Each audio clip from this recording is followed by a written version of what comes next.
proclamons que ce but, notre but quinquennal, est un don de Dieu pour toute notre communauté. Nous proclamons que ce but, notre but quinquennal, est un don de Dieu pour toute notre communauté. Oh, oh, oh, oh, le but quinquennal. Le but quinquennal est un nom de Dieu. 2026 à 2030, nous l'accomplirons. 2026 à 2030, nous l'accomplirons. 2026 à 2030, nous l'accomplirons. 2026 à 2030, nous l'accomplirons. Nous l'accomplirons. Nous l'accomplirons. 5. La question posée, c'est sur qui devons-nous compter? La question posée, c'est sur qui devons-nous compter? La question posée, c'est sur qui devons-nous compter?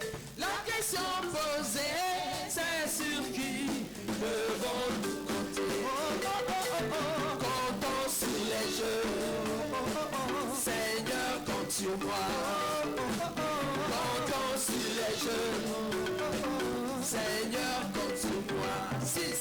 Dans la rébellion d'Absalom, il y a 2 conseillers. Dans la rébellion d'Absalom, il y a 2 conseillers. Dans la rébellion d'Absalom, il y a 2 conseillers. Dans la rébellion d'Absalom, il y a 2 conseillers. Il y a Achitophel et il y a Hushai. Il y a Achitophel et il y a Hushai. 7. Hushai prône la responsabilité collective. Hushai prône la responsabilité collective. Hushai prône la responsabilité collective. Hushai prône la responsabilité collective. C'est pas tout le monde. C'est pas tout le monde. C'est pas tout le monde. C'est pas tout le monde. 8. Achitophel parlait comme Dieu dans tout Israël. Achitophel parlait comme Dieu dans tout Israël. Achitophel parlait comme Dieu dans tout Israël. Achitophel parlait comme Dieu dans tout Israël. Dans tout Israël. Dans tout Israël. Dans tout Israël. Dans tout Israël. 9. Il prenait la responsabilité personnelle. Il prenait la responsabilité personnelle. Il prenait la responsabilité personnelle. Il prenait la responsabilité personnelle. Il s'est engagé à assurer la tâche. Il s'est engagé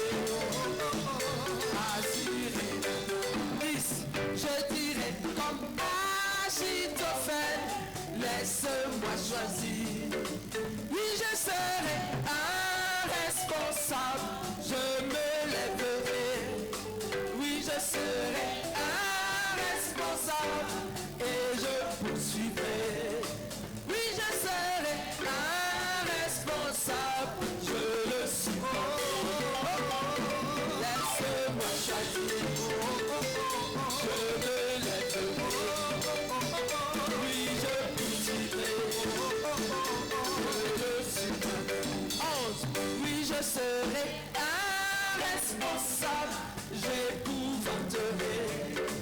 Oui, je serai un responsable, je le frapperai. Oui, je serai un responsable, je ramènerai. Oui, je serai un responsable, je réussirai. J'épouvanterai, je le frapperai. Je ramènerai, je réussirai.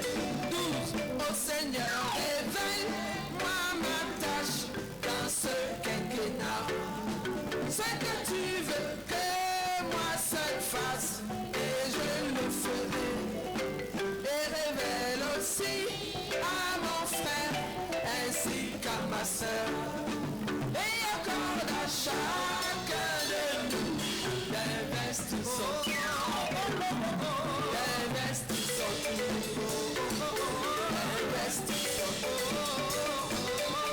Investissons tout. 13. Ô Seigneur mon Dieu, aide-moi dans ce quinquennat à me multiplier par 20 dans tous les domaines. Et accorde aussi à mon frère ainsi qu'à ma soeur de se multiplier par 20. Investissons,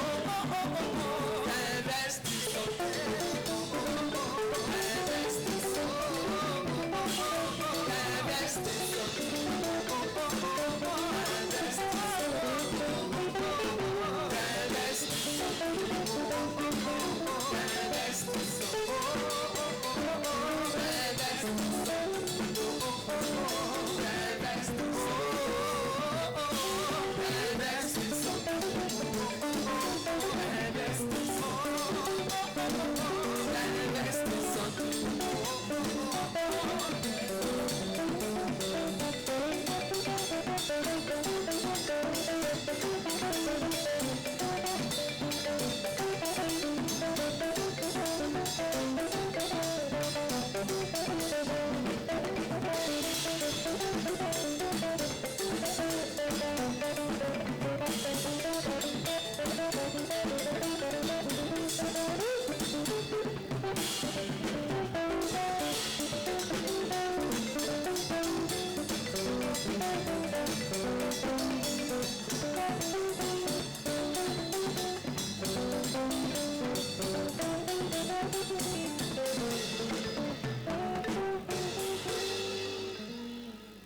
Amen.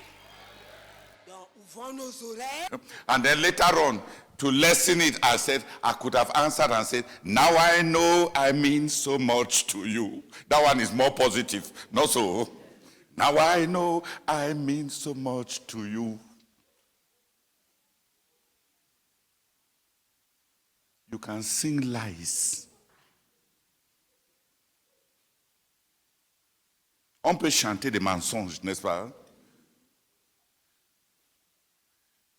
I told her that je lui ai dit que si je m'asseyais quelque part avec un frère que je ne connais même pas et on commence à chanter, don't you know you mean so much to me, don't you know you mean so much to me, je vais lui dire que now I know I mean so much to you, because est-ce que je savais avant?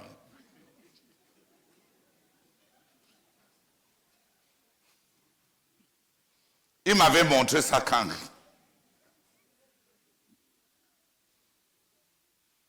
On peut se rapprocher de Dieu avec les lèvres,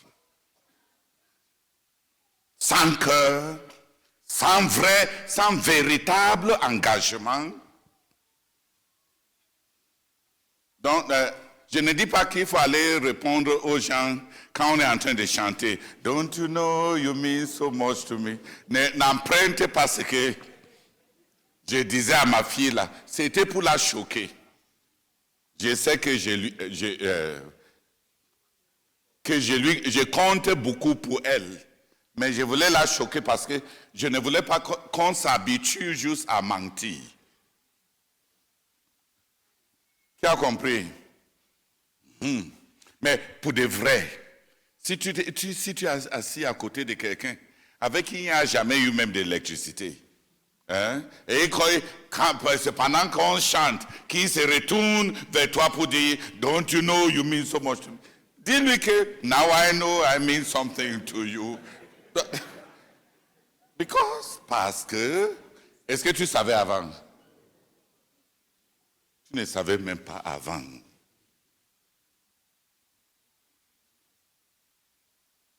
Sans la crainte de Dieu, les engagements pris devant Dieu ne comptent pas. Parce qu'on va les fouler à pied. Au pied, on va les fouler au pied. On va tout... Quelqu'un se marie et dans son cœur, ce n'est pas la fin avec tous les autres hommes.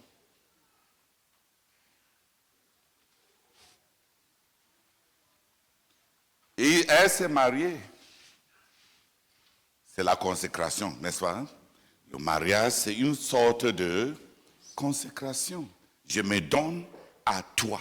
Et à toi seul pour toujours. Jusqu'à ce que la mort nous sépare. Je pense qu'il faut qu'on revienne pendant le mariage à répéter jusqu'à ce que la mort nous sépare. Hein? Parce qu'il semble que les gens pensent maintenant que je me donne à toi, je te prends pour seule épouse, devant Dieu et devant les hommes et devant les démons. Jusqu'à ce que, tant que ça marche bien, je pense que c'est comme ça que les gens pensent que maintenant le mariage c'est tant que ça marche bien. Non, non, le mariage chrétien c'est dans le mal, dans le bien, dans les douleurs, dans la joie, en santé, et même pendant les maladies. Jusqu'à la fin, jusqu'à ce que la mort nous sépare. Dis Amen. Amen. Il faut qu'on revienne parce qu'il semble qu'on est en train de...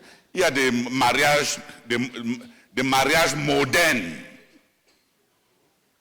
Des mariages modernes maintenant. Il semble dire que je te prends pour mari. Et l'autre dit, je te prends pour épouse. Et il sépare, et il se salue, et dit, tant que ça marche bien. Ou bien toute condition, à condition que les conditions soient à condition que les conditions sont bien réunies. Favorables. Ça, ce n'est pas le mariage. Ça, c'est un contrat de convenience. Ce n'est pas le mariage. Le mariage, c'est une consécration jusqu'à ce que la mort nous sépare. Dis Amen. Ne viens pas nous dire que mon mari ne fonctionne plus. Si le jour que vous vous êtes mariés, ça avait fonctionné une seule fois.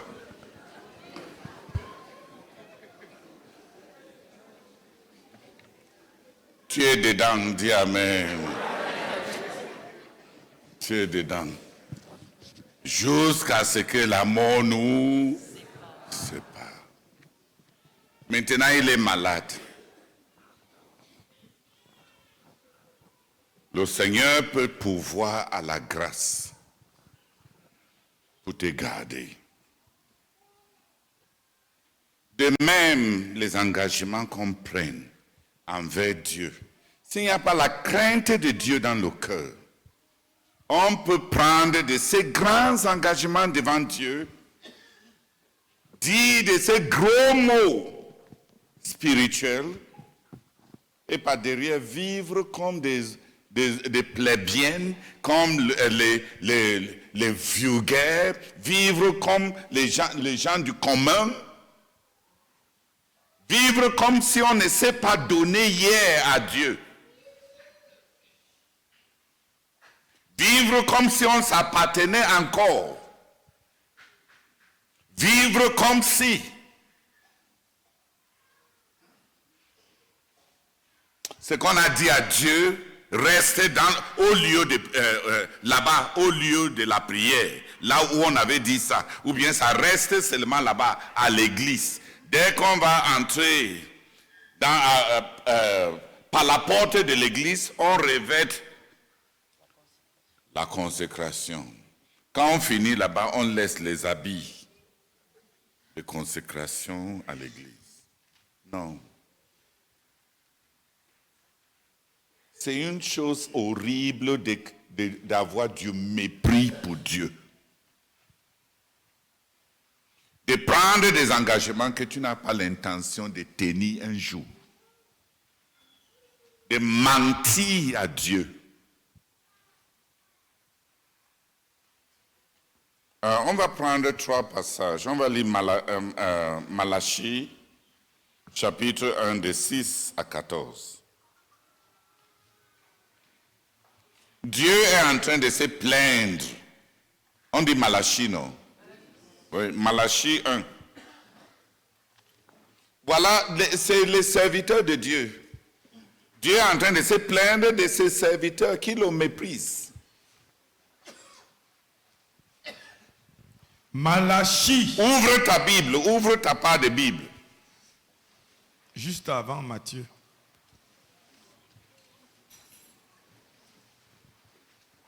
Malachie chapitre 1, du verset 6 au verset 14. Le Seigneur des armées célestes s'adresse à vous, les prêtres, vous qui me méprisez. Non, dit à vous, les ouvriers du quartier général. Le Seigneur des armées célestes s'adresse à vous, les ouvriers du quartier général, vous qui me méprisez.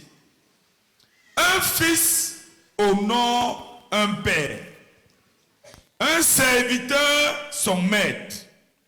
Si je suis votre père, où donc sont les honneurs qui me sont dus? Si je suis votre maître, où est la crainte qui m'est due? Et puis, vous demandez, en quoi t'avons-nous méprisé? Vous apportez sur mon autel des aliments impurs, et puis vous demandez, en quoi t'avons-nous profané?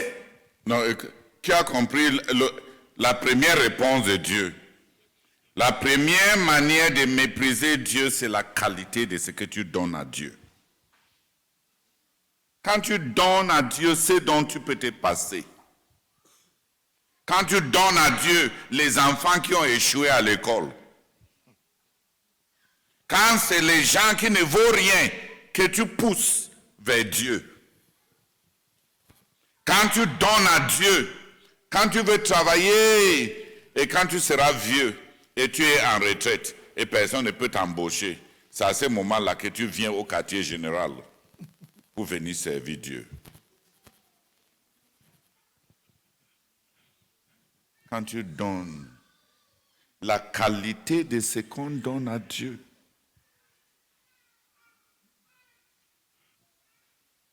On a demandé, oh Seigneur, en quoi t'avons-nous méprisé? Et Dieu a répondu directement, n'est-ce pas? Hein? Regardez vos dons. Regarde ce que tu me donnes. Regarde la qualité de tes dons. Est-ce que Dieu a bégayé? Est-ce qu'il a tourné à droite? Est-ce qu'il a tourné à gauche? Tu gardes le gros morceau pour ton père. Tu donnes ce dont tu peux te passer à Dieu. Continue. Puis vous demandez, en quoi t'avons-nous profané? C'est en disant, la table de l'Éternel est chose méprisable. Quand, pour le sacrifice, vous venez présenter un animal aveugle, N'y a-t-il rien de mal? Et quand vous présentez une bête éclopée ou malade, n'y a-t-il rien de mal? Offrez le don à votre gouverneur. Sera-t-il content de vous? Ou vous fera-t-il bon accueil? Dit l'Éternel, le Seigneur des armées célestes. Qui a compris? Il dit, ce que vous m'apportez là, si c'est au président Paul Biya que vous devez aller donner ça. Est-ce qu'il allait être content de vous, de votre don? C'est moi alors que vous pensez que je vais accepter ce que vous apportez.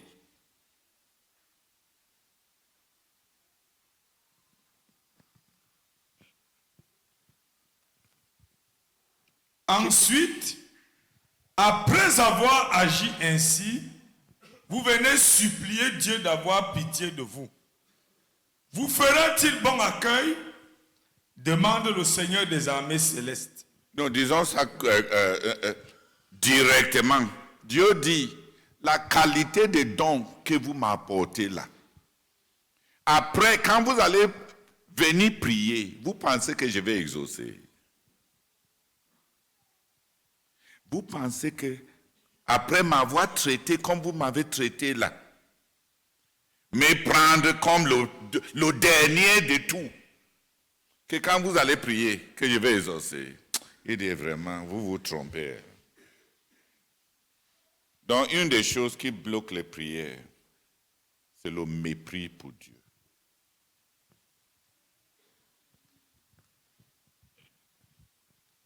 Qui enfin parmi vous se décidera à fermer les portes de mon temple pour que vous n'allumiez plus inutilement le feu sur mon autel? Je n'ai aucun plaisir en vous, dit l'Éternel, le Seigneur des armées célestes. Je n'agrée pas l'offrande de vos mains, car du soleil levant jusqu'au soleil couchant, ma renommée sera très grande au milieu des peuples non israélites, et partout, en tout lieu, de l'encens me sera offert et des offrandes pures. Car parmi ces peuples, ma renommée sera très grande, dit le Seigneur, l'Éternel des armées célestes. Mais vous me profanez lorsque vous dites, la table du Seigneur est impure, et ce qu'elle nous rapporte en aliment est vraiment méprisable. Quel fardeau, dites-vous, et vous me dédaignez, déclare l'Éternel, le Seigneur des armées célestes. Vous apportez ici des bêtes dérobées, boiteuses ou malades. Ce sont là vos offrandes. Croyez-vous que je vais les agréer de votre part? Demande l'Éternel. Maudit soit le tricheur qui a dans son troupeau un mâle, qui s'engage par un vœu, puis qui offre au Seigneur une bête tarée.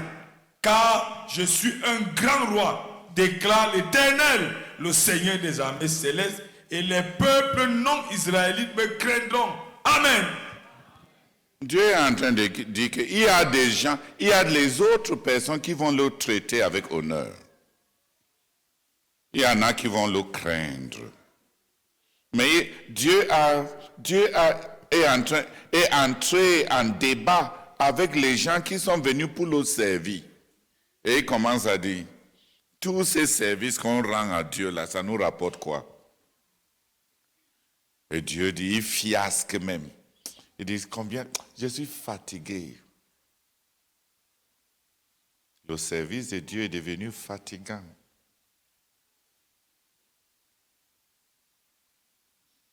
Fatigué.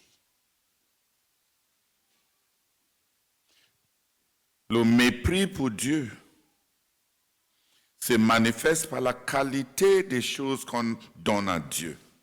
Ça se manifeste même par l'attitude qu'on adopte par rapport au service de Dieu. Quand tu méprises ce que tu fais pour Dieu, parce que tu te demandes, ça va me rapporter quoi? Ça m'a rapporté quoi? Je peine ici, que ça me donne quoi? Et tellement maintenant les gens au quartier général qui ouvrent leur gueule, pour dire combien ils ont sacrifié des choses pour venir servir Dieu. Tu étais quoi? Tu étais qui? Tu avais quoi?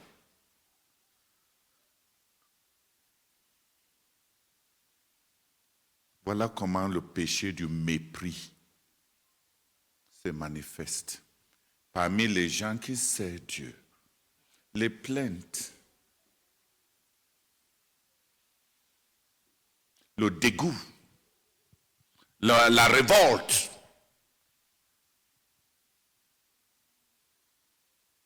le désinvolture, le désinvolture, la désinvolture. Tu es dégoûté. On craint ici. Viens à telle heure, viens. Ça m'apporte même quoi? Qui t'avait amené ici?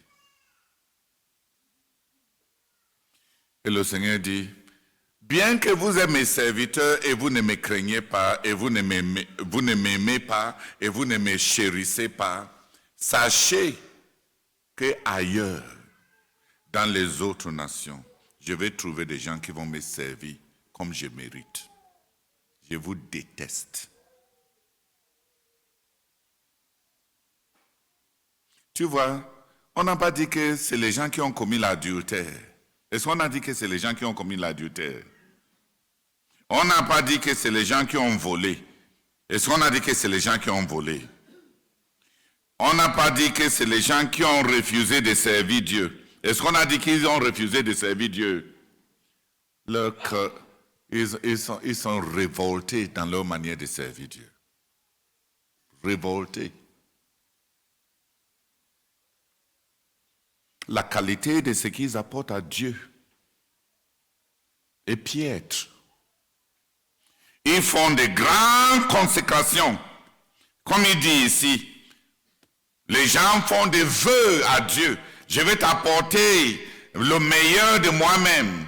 Et quand le temps arrive, ils cherchent ce qui est chétif. Ils cherchent ce dont il peut se passer. Et Dieu demande, avec de tels comportements, il dit même que combien j'aurais même voulu que parmi vous, il y ait quelqu'un qui m'aime même assez pour fermer les portes de l'église, pour que vous cessiez de me chanter des non-sens. Je suis fatigué de vous. Est-ce que tu vois ce qui peut tourner Dieu contre les hommes? Déjà, il y a les pensées. Est-ce que ma vie va juste finir comme ça? Ma vie, donc comme ça, ma vie va finir comme ça. Ça nous rapporte quoi? C'est les petits allocations.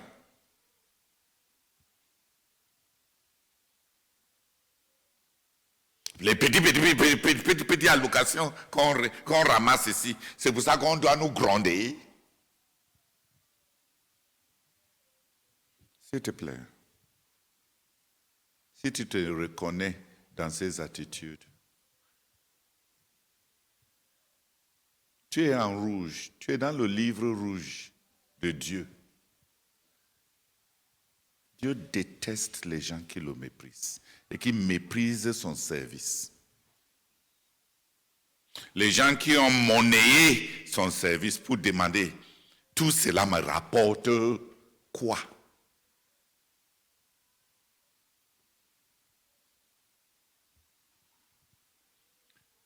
C'est le péché de qui? C'est le péché des prêtres, n'est-ce pas? Hein?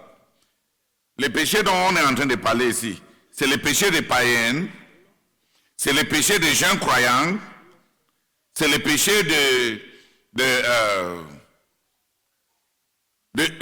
est-ce que c'est le péché des laïcs? C'est le péché de ceux qui servent Dieu. C'est le péché de ceux qui font des choses pour Dieu, avec des pieds lourds, avec des cœurs lourds, avec des bouches sans joie, avec des calculs. Ça me rapporte quoi?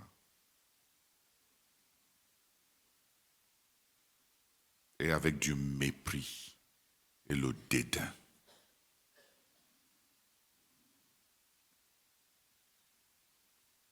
Je me souviens de la prière de George Whitefield. Il est rentré après avoir prêché 4 messages ce jour-là. Il rentre le soir, il tombe sur son lit. Il dit, oh Éternel, je suis fatigué. Il dit, non, Seigneur, je suis fatigué dans ton service. Je n'ai pas dit que je suis fatigué de ton service.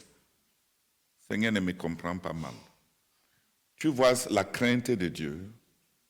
Il ne veut pas que ça monte comme une plainte.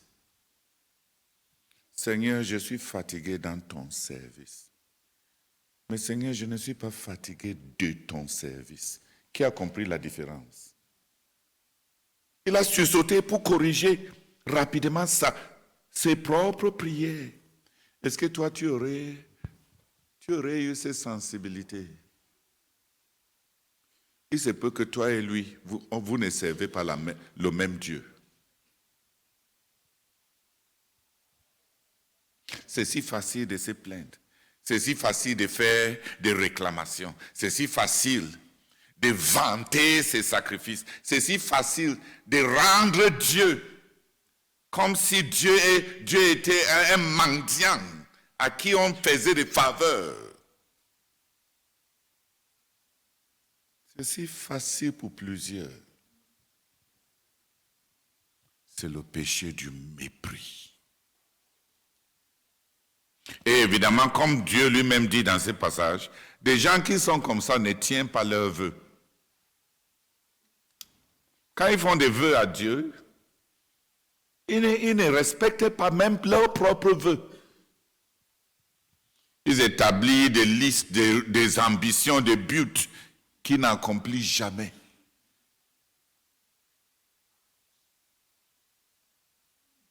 Parce qu'il n'y a pas de crainte pour Dieu. Il n'y a pas de la valeur pour Dieu.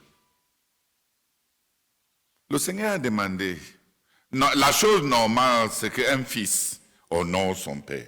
Si je suis votre père, où est l'honneur qui m'est dû? Dans votre manière de me servir. Il dit, ok, oublions l'autre là. Un serviteur doit craindre son maître.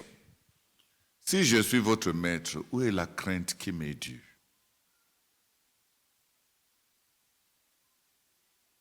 Chacun de nous a besoin d'avoir la crainte pour Dieu. C'est son dû parce qu'il est notre maître. Chacun de nous a besoin d'honorer, de vénérer Dieu. C'est son dû parce qu'il est notre Père. Qui commence à comprendre ce péché du mépris pour Dieu, ce manque de crainte pour Dieu, ces facilités à se plaindre, cette tendance à faire des calculs et des réclamations et des méprises, des valeurs, de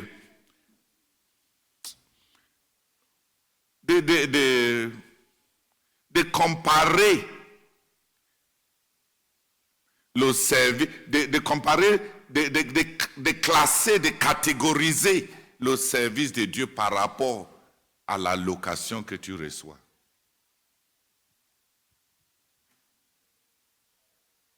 Parce que si j'avais demandé un jour aux missionnaires au Luxembourg, il y avait beaucoup de missionnaires, j'ai demandé à un frère, je lui ai demandé, si ton employeur changeait ton salaire mensuel et il te donne 10 000 euros chaque mois, est-ce que tu allais améliorer ta manière de servir ton employeur par rapport à ce que tu fais maintenant? Il m'a dit, mes frères Théodore, pourquoi tu poses les réponses?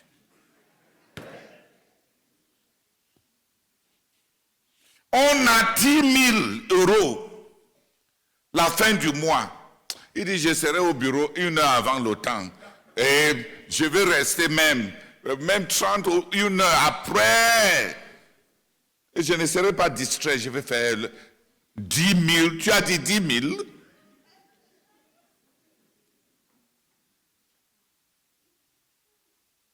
Qui a compris ce qu'il était en train de dire? Pour lui, la qualité du travail dépend de rentrer. Et c'est ce que les prêtres s'y sont en train de dire. Qu'avons-nous gagné dans tout cela? Ça nous rapporte quoi? Ils méprisent le service de Dieu parce qu'ils évaluent le service de Dieu en termes de rémunération que cela apporte. Même si tu as l'air tellement spirituel dehors et dans ton cœur, voilà, c'est de telles pensées qui viennent dans ta tête. C'est mieux que j'aille attraper telle certification, tel autre diplôme pour que je ne gâte pas ma vie avec ces choses qui ne semblent pas avoir un avenir.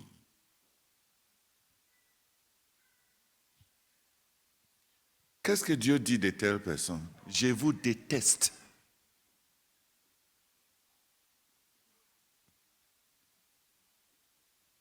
Je te déteste.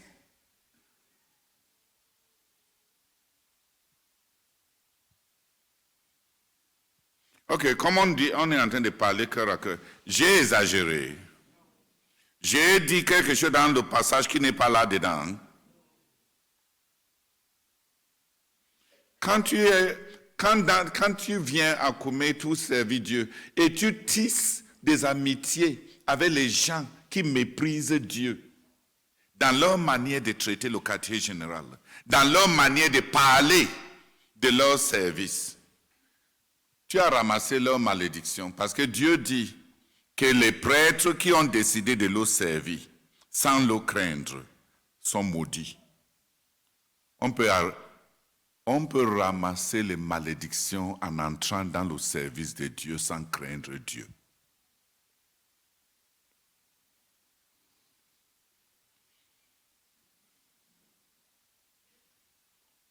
Donc, parmi les malédictions dont tu es en train d'en finir avec ton passé, finis avec les malédictions d'aujourd'hui. Dis Amen. Ne finis pas seulement avec les malédictions dues au lien de ton passé. Finis avec les malédictions que tu as ramassées aujourd'hui par rapport à tes attitudes vis-à-vis du service de Dieu.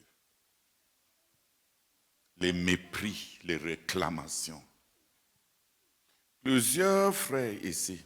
Parfois, quand il me dit, je voulais servir le Seigneur dans ce département, la manière dont tel frère m'a parlé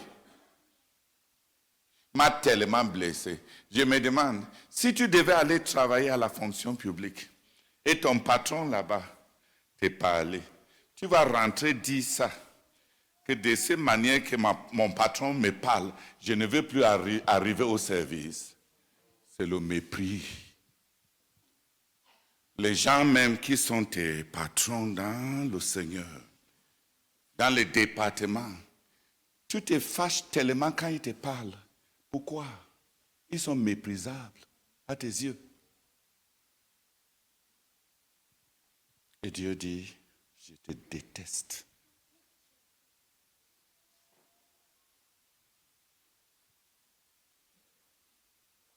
Qui a compris?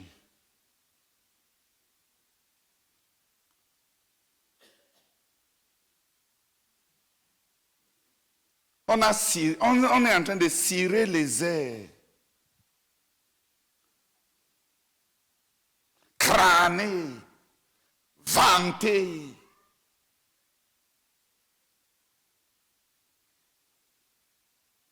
Avec des attitudes que Dieu déteste. Quand le frère Zach parle de servir Dieu, le titre de son engagement et sa consécration, c'est la joie de supplier d'appartenir à Dieu et de servir Dieu. La joie de supplier. Les attitudes hautaines là, dédaigneuses, méprisables, tu les as affichées où? Qui t'a envoyé servir Dieu? Et maintenant que tu es dans le service de Dieu, tu te plais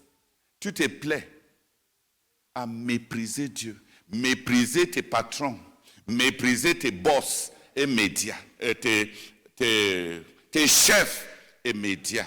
Qui t'a donné l'audace? Tu sais pourquoi tu le fais? Parce que si tu écartes, tu as quelque part pour aller dans le monde. Tu as là où partir. Tu sais pourquoi les gens se comportent bien quand ils travaillent à la fonction publique? Ils chérissent ce qu'ils reçoivent de là. Tu sais pourquoi tu te comportes comme ça? Tu n'attends rien de Dieu et tu n'auras rien.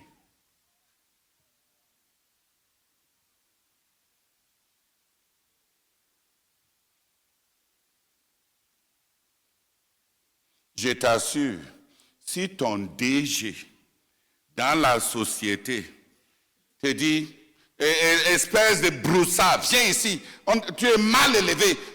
Comment tu ne sais même pas, voilà lente, tu es lent comme un escargot.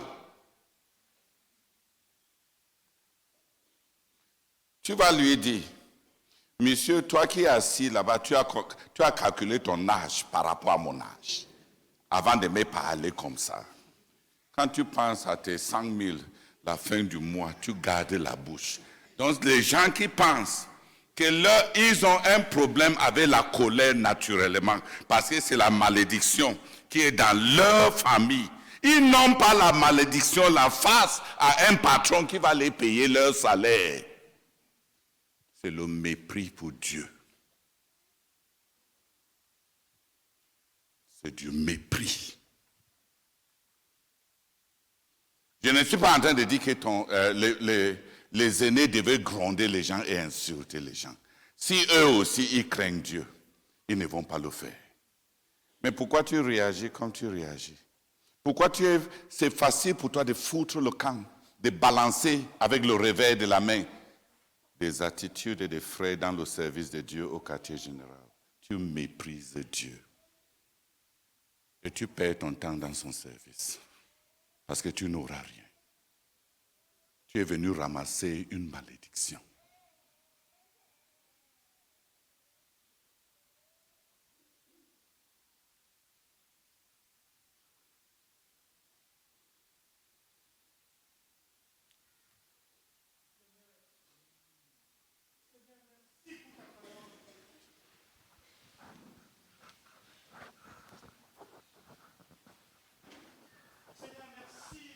Merci.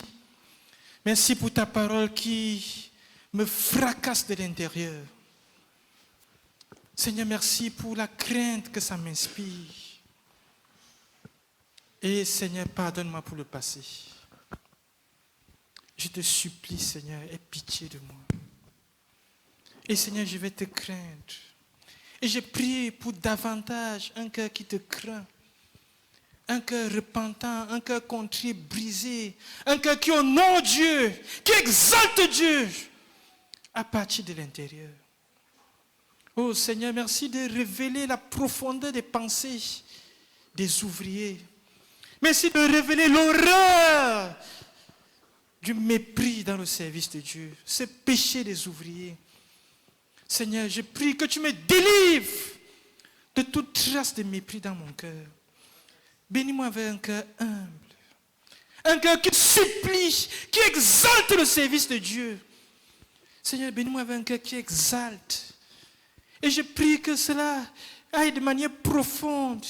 Un cœur qui honore Dieu, qui honore Dieu, qui honore Dieu, qui t'exalte, Seigneur. Seigneur, bénis-moi avec la promotion dans la crainte de Dieu. Que je grandisse dans la sainteté, dans la pureté à l'intérieur.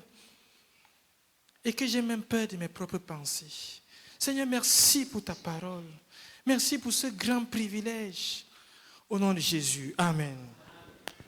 Père, merci beaucoup, Seigneur, de me parler ce matin. Je suis désolé. Je suis désolé, Seigneur. C'est de toi qu'il s'agit.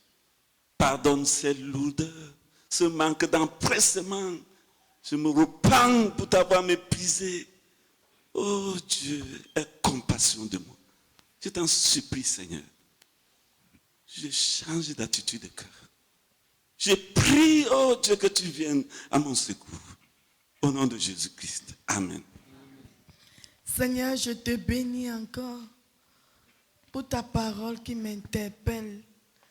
Établir les buts et ne pas les accomplir, c'est un signe de mépris à ton endroit, Seigneur. Seigneur, je veux te craindre. Je vais continuer à te craindre. Seigneur, je supplie que tu m'accordes la grâce de te craindre à partir du cœur. Je prie que tu m'accordes la grâce de te craindre. Oh Seigneur, accorde-nous cette grâce, Seigneur. Donne-nous encore une autre chance pour vivre cette crainte tangible de Dieu qui est réel. Au nom de Jésus-Christ. Amen.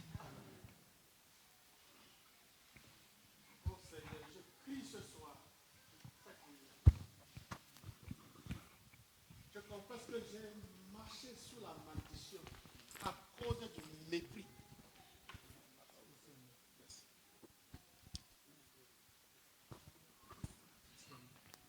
Je confesse que mon attitude...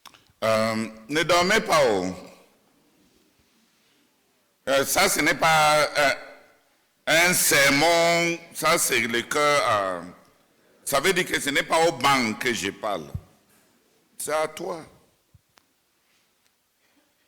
Ouvre même gros tes yeux, comme ma part sont gros. Ouvre gros tes yeux, comme ça, quand je te regarde, tu me regardes. Œil à œil, cœur à cœur, corps à corps.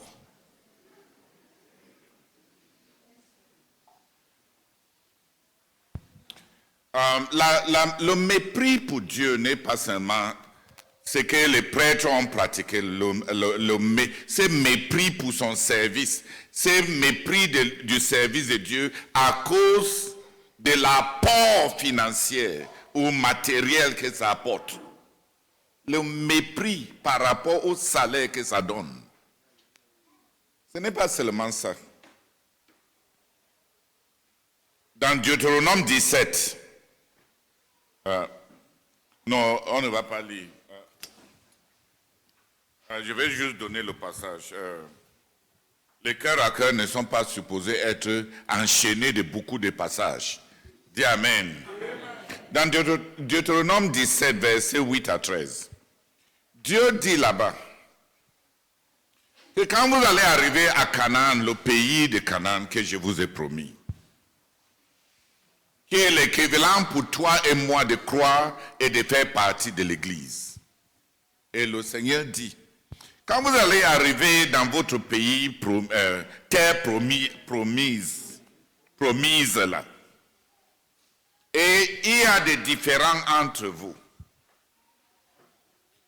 il faut que les gens qui ont des différends se rendent vers le prêtre qui est en office, ou bien vers les magistrats que l'Éternel a établis. Mais Dieu les a dit, avant de quitter de chez toi, pour aller demander la vie d'un des prêtres ou bien des magistrats qui sont établis sur vous, sachez que si vous partez et vous les présentez toute la situation et ils prennent des décisions par rapport pour trancher, celui qui n'obéit pas sera tué, doit être tué pour le péché du mépris. Non, lui, il pense que, peut-être le vrai pense que je m'amuse. Deutéronome chapitre 17, versets 8 à 13. S'il se présente une affaire de meurtre de litiges, de coups et blessures, ou quelque autre affaire qu'il est trop difficile au tribunal local de traiter, vous vous rendrez au lieu que l'Éternel votre Dieu aura choisi.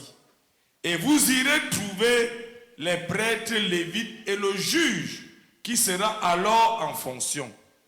Vous les consulterez et ils rendront pour vous leur verdict. Alors, vous vous conformerez au verdict qu'ils auront rendu dans le lieu que l'Éternel aura choisi et vous aurez soin de suivre pleinement leurs instructions. Vous agirez selon les instructions qu'ils vous auront données et selon le verdict qu'ils auront rendu, sans vous en écarter ni dans un sens ni dans l'autre. Si quelqu'un refuse par orgueil d'écouter le prêtre qui se tient là au service de l'Éternel votre Dieu ou le juge, cet homme sera puni de mort. Vous ferez disparaître ainsi le mal du milieu d'Israël. En l'apprenant, tout le peuple sera saisi de crainte et personne d'autre n'osera plus agir avec tant d'orgueil. Amen. Non, qui a la version qui dit avec tant de mépris? Avec un tel mépris.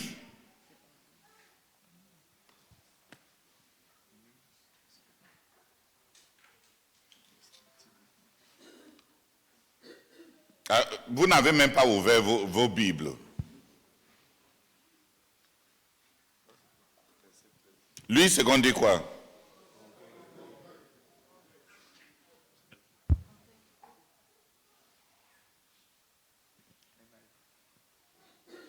C'est l'orgueil du dédain. NIV dit, you shall kill that man for the sin of contempt. For the sin of contempt. Let all who hear fear, so that nobody will act again contemptuously.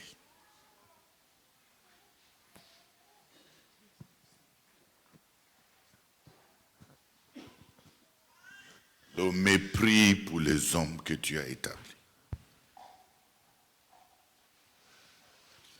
La facilité avec laquelle les gens veulent consulter les dirigeants, c'est parce qu'ils n'ont pas lu ces passages.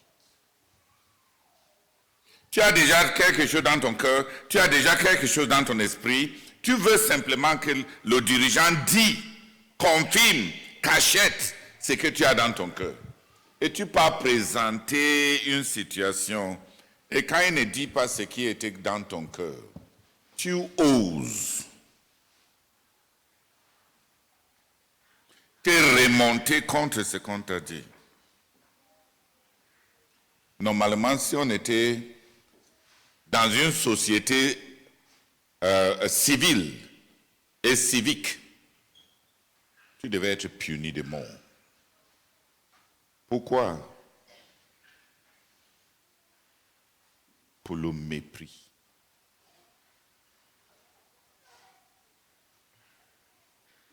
Pour avoir méprisé. Nabal avait méprisé David, n'est-ce pas? Il a dit, quel David, quel fils d'Isaïe. Hein? Ces jours-ci, il y a beaucoup de serviteurs qui fuient la maison de leur maître. Et il est mort le jour suivant.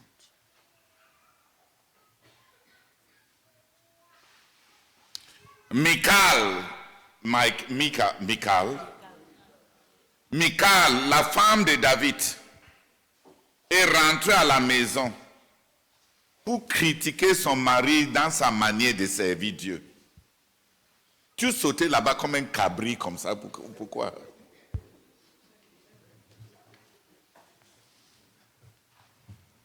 Qu'est-ce qui te gêne même? Qu'est-ce qui n'est pas même pas avec toi? Tu sautes. Moi-même qui étais assis là-bas, j'ai vu ton caleçon.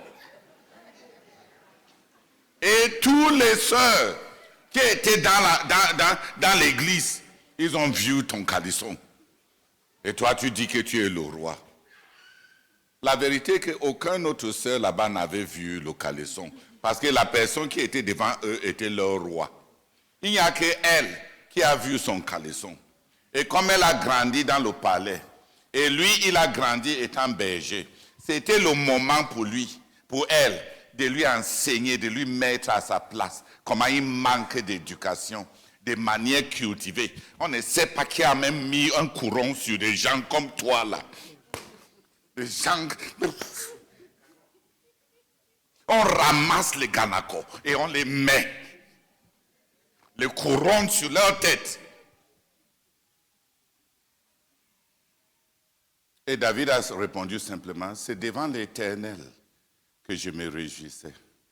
Tu as vu les femmes qui m'ont vu. Tu m'as vu qui n'est pas digne d'être roi. Mais tu n'as pas vu le Dieu pour qui je faisais cela.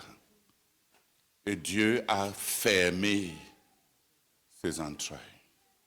Pourquoi avoir un enfant avec un homme que tu méprises? Peut-être il y a des stérilités qui sont créées par le péché du mépris.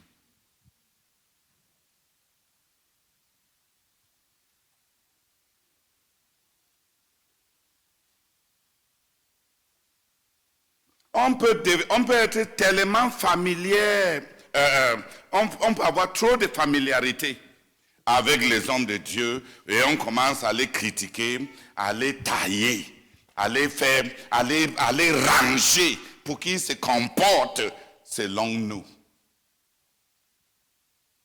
Ces moqueries, ces attitudes hautaines, ces attitudes méprisantes peut être les dernières attitudes que tu vas exprimer.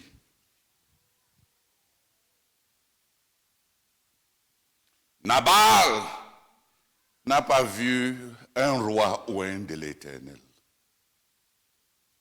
Il accroche, comme on dit ici au Cameroun. Il accroche le gars-ci. Il dit, voilà ces fanfarons. Il se comporte là, il se promène comme un maquisa partout. Il croit vrai qu'il va être roi. Un gars qui vient supplier ma nourriture. Vraiment, regarde-moi les gars-ci. Un roi qui n'a même pas la nourriture. Pourquoi il n'est pas resté dans la maison de son maître?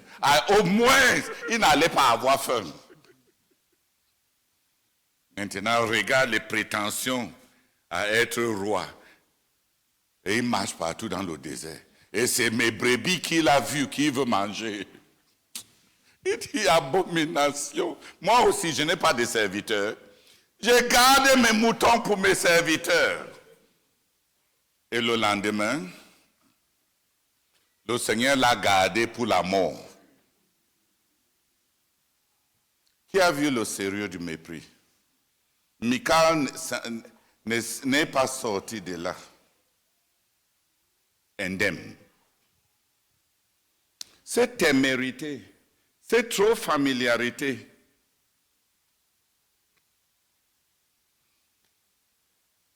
cette facilité, ça peut être la dernière fois. On est trop téméraire. Trop téméraire.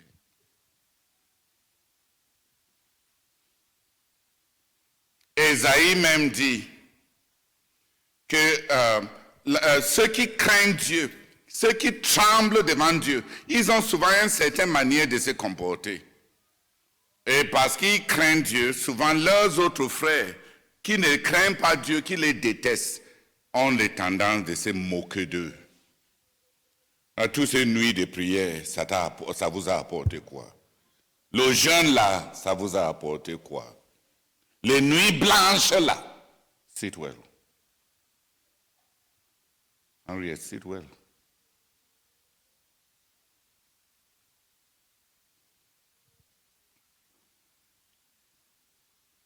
On peut adopter des attitudes de moquerie. On peut finir par donner des petits noms à ceux qui craignent Dieu. Oh, Monsieur Spiritus. Sœur prieuse.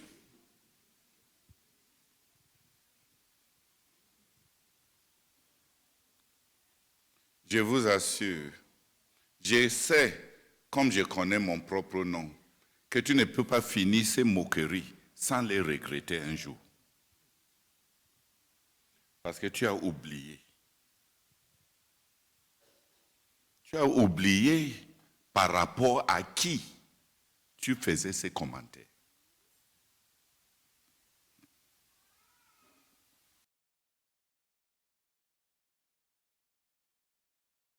Parce qu'il y aura rendez-vous avec les Michal, avec les Nabal, avec les frères qui se moquent.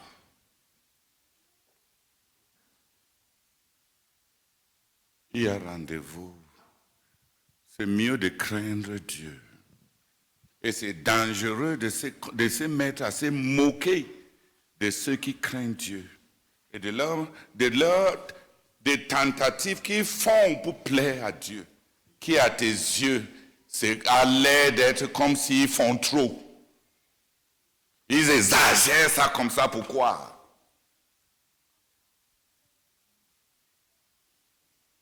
Ils ont même quoi que Dieu a fait pour eux. Ça les a même donné quoi? Alors, que Dieu agit pour vous qu'on voit. Et effectivement, Dieu va agir pour eux. Mais Dieu ne va pas seulement agir pour eux, Dieu va agir contre toi. Quand le Seigneur va agir, ce n'est pas seulement pour eux, c'est aussi contre les railleurs, les moqueurs, les gréguins.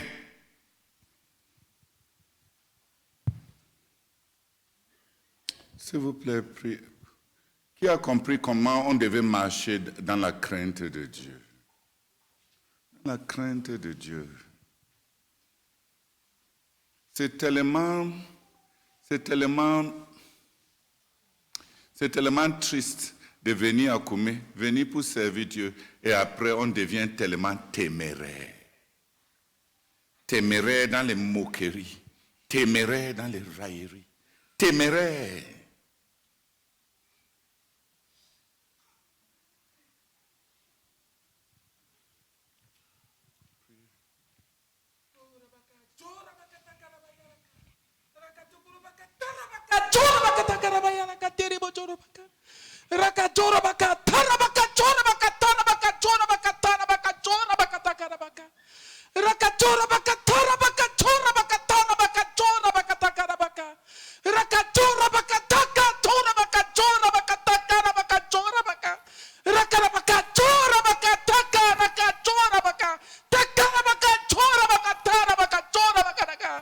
Amen.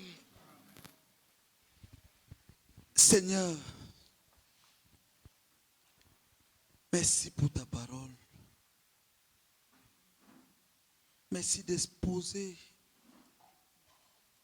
un état de mon cœur.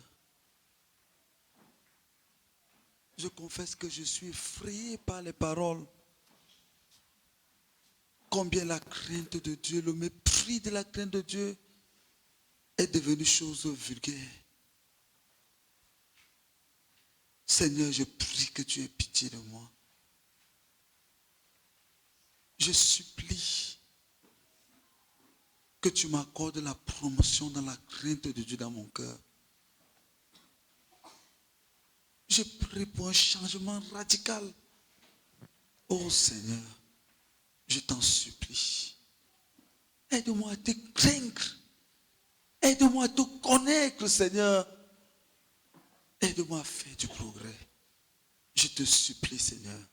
Au nom de Jésus-Christ. Amen. Seigneur, merci beaucoup pour ta parole. Seigneur, merci de me bénir en particulier. Seigneur, j'avais une idée.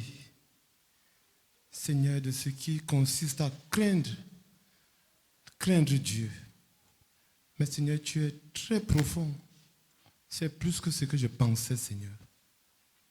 Seigneur, tu as un rendez-vous avec ceux-là qui se moquent de Dieu.